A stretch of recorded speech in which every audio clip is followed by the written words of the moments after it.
Assalamualaikum warahmatullahi wabarakatuh. Sampurasun kasadayana. Tepangkeun nami abdi Ani Ameliani Rahayu. Abdi tiasa dipanggil Amel. Yuswa abdi nyaeta 18 warsi.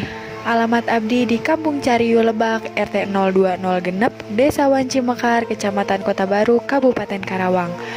Hobi sareng bakat abdi nyaeta tiasa olahraga poli, sareng abdi ngiringan organisasi Paskibra. Hatur nuhun.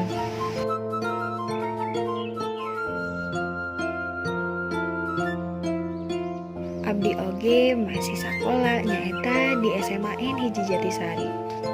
Abdi aktif di olahraga poli sareng organisasi Paskibra. Nu pernah ku abdi diraih.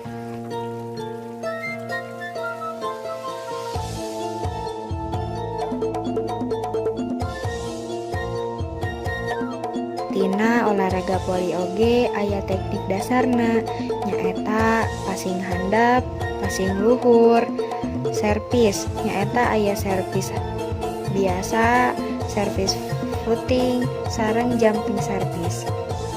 Alhamdulillah abdi oge di poli sok menangkeun prestasi-prestasi nu pernah ku abdi diraih.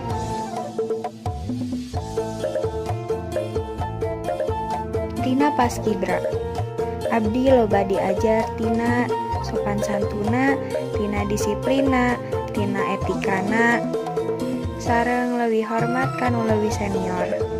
Tina Paskibra oge loba ngajarkeunna tentang kabersamaana, tina korsana, sareng sikap-sikap nu alus sejena.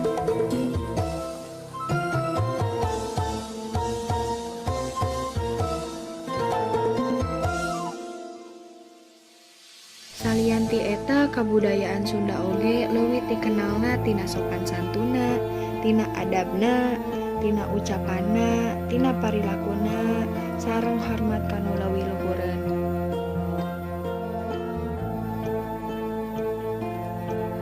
Di Karawang khususna di Kota Baru seueur pisan tina wisatana.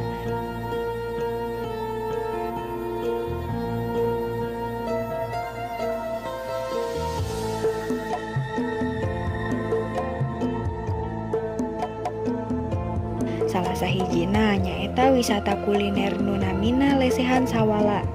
Urang kedah bangga tina ayana wisata ieu nu endah tina tempatna sareng kulinerna tina kabudayaan Sunda pisan.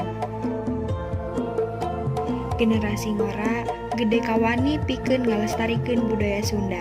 Teu aya nu dibanggakeun pikeun bakat nu disumputkeun. Hatur nuhun. Wassalamualaikum warahmatullahi wabarakatuh.